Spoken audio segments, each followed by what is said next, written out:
Yeah, I've heard that too. I've not been able to prove that. Well, Times of London, I'd heard it too, but it was reportedly declassified by the Chinese and in partial declassification 2 months ago in the United States.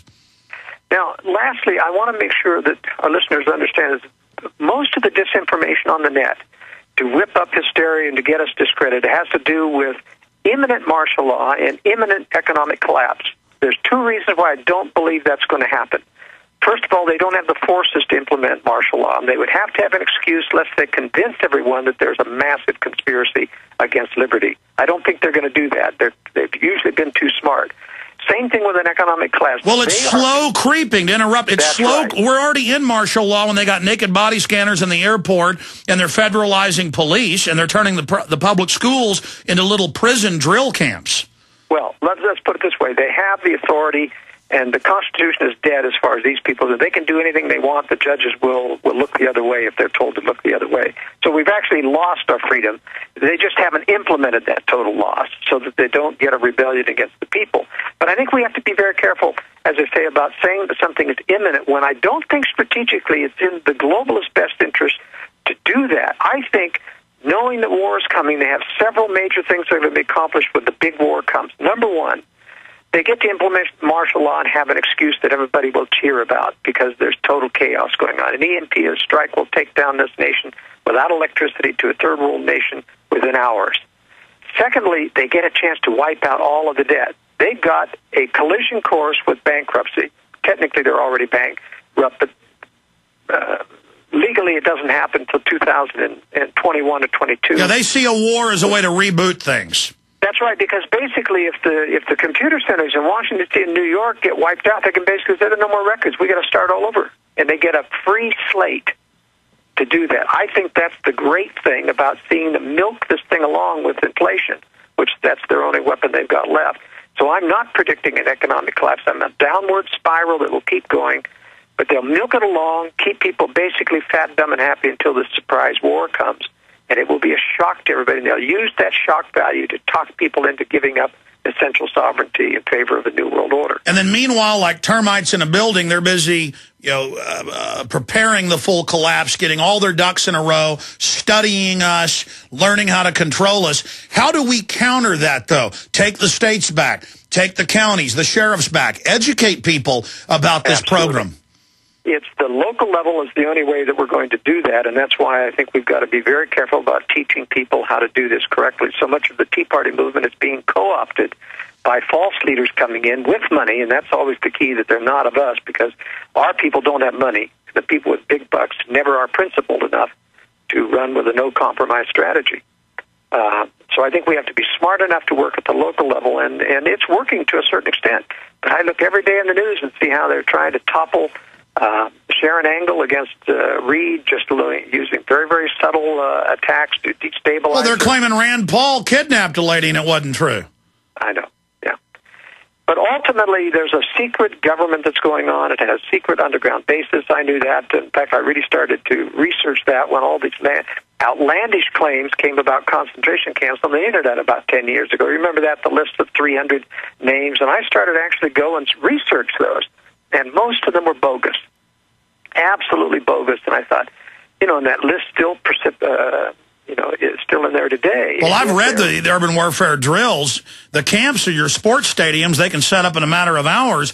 The camps are the fact that we have the biggest prison population in the world. And adjunct to major prison camps, they have areas designated in the National Emergency Centers Act. And that National Emergency Centers Act tells you what they've already built. They're just saying they want the funding to go public. It's the old military bases. That's right. And most of these real, true concentration camps are on the decommissioned military bases. For example, they had right there in plain sight at Northwest Nellis Air Force Base is a great big triple-wall prison camp, and it was on the actual list of prisons from the Bureau of Prisons up until 2 years ago when they took it off the list. Now, the camp is still there. I've just visited it, and they still have people operating that. But it's now gone underground. It's disappeared. Well, let me identify one for you, and I have this from insiders, but then it came out it was true. Camp Swift was 33,000 acres. It's now 11,000. They have a federal prison. It's the Federal Correctional Facility at Swift in Bastrop. It's an old German prisoner of war camp built onto a real prison, where they're holding federal prisoners, and it's part of the civilian inmate labor camp program, and it's all hidden in plain view, and the guards don't even know it. They just think, oh, we're a federal prison, but it's a larger complex part of this operation. That's the same thing with the Nellis. You can go up and talk to the guards. They know that it's there. No, we never use that. But it's there. And, it's amazing that Glenn Beck gets on his program to debunk prison camps and brings out these disinformation artists, popular mechanics, to do his so-called his independent researchers. And they don't mention these prison camps, which are in plain sight. Amazing interview. Let's briefly talk about the main reason I got you on, how they're trying to federalize police, and if they're being successful at that, what you call the dark side. And then I'll briefly get your take on who was behind 9/11 and this larger geopolitical strategy. We'll be right back. I wish a buck was still silver. Well, it's our final segment with Joel-Skousen, and he'll be back with us for a full 2 hours to take your phone calls on August 31st, coming up in about a week and a half, or a little more than a week and a half, last day of this month. Don't forget the 2 search terms we're doing today. Kill Web, which will lead them to an article, Google plans to kill web internet takeover agenda. Kill Web, 2 words, that's the one search. And the second search is Bombshell Barack, exposing how he's a CIA-created asset. Bombshell Barack is one search, and Kill Web is the second.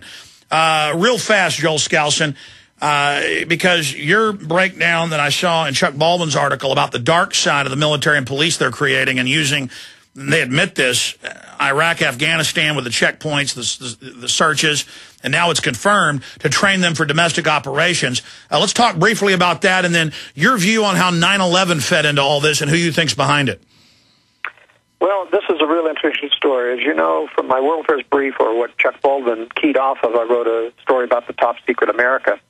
Essentially, that whenever the New York Times comes up with a major story pretending to unmask the government they serve, readers should be very skeptical. The Bush administration, for example, permitted leakers from within the government to tattle on some unlawful domestic spying, a little bitty piece of it. But this was a planted story in order to partially address the problem and make the public feel satisfied now the government had been exposed and chastened. Neither occurred. Later, of course, legislation was passed to allow modest domestic spying to continue under the old justifying war on terror, and that related to 9/11, why 9/11 had to be a government operation, to justify this all continuing war on terror. Thus, the real purpose of the story on leaking domestic spying, or small portions of it, was to divert the public from knowing that government spying on Americans is total, universal in scope, collecting all domestic and international communications. In the same vein, when the Washington Post began the first of these installments on Top Secret America, it was purported to expose the massive growth and inefficiency of the burgeoning intelligence community.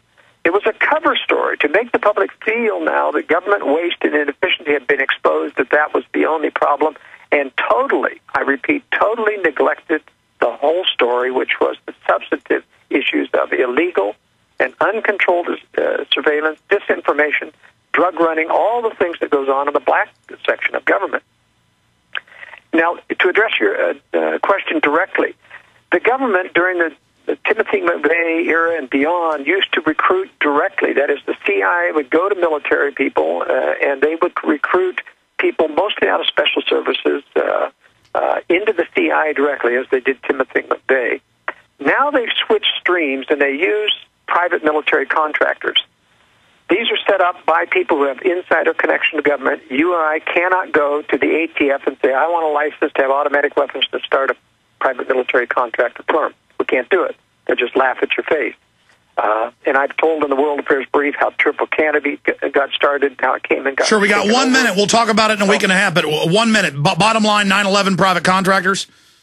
No, absolutely a government inside operation. Okay. Now, the private contractors were, in fact, the terrorists at the Al-Qaeda level who were hired by them. I don't think the people running the airplanes knew they were working directly for the U.S., but the people at the higher level of Al-Qaeda were working for the CIA through Saudi Arabia. Other details? Well, obviously the explosions and the proofs about explosive elements within the World Trade Center is the biggest proof that this was an inside government operation. There's no way that those buildings could have come down as stated by the government without high-powered explosives. That means there's over 100 people out there who put those explosives in the buildings or are keeping a secret. They've been threatened, of course, but that's how this works. All right, Joel-skousen, amazing. Look forward to you being on with us August 31st. Have a great Friday and weekend coming up. God bless you. Look forward to having you back on soon. Thanks, Alex. All right, God bless you. Thank you. Kill Web's the search term, along with Bombshell, Barack. Great job, crew. Retransmission starts now, Infowars.com.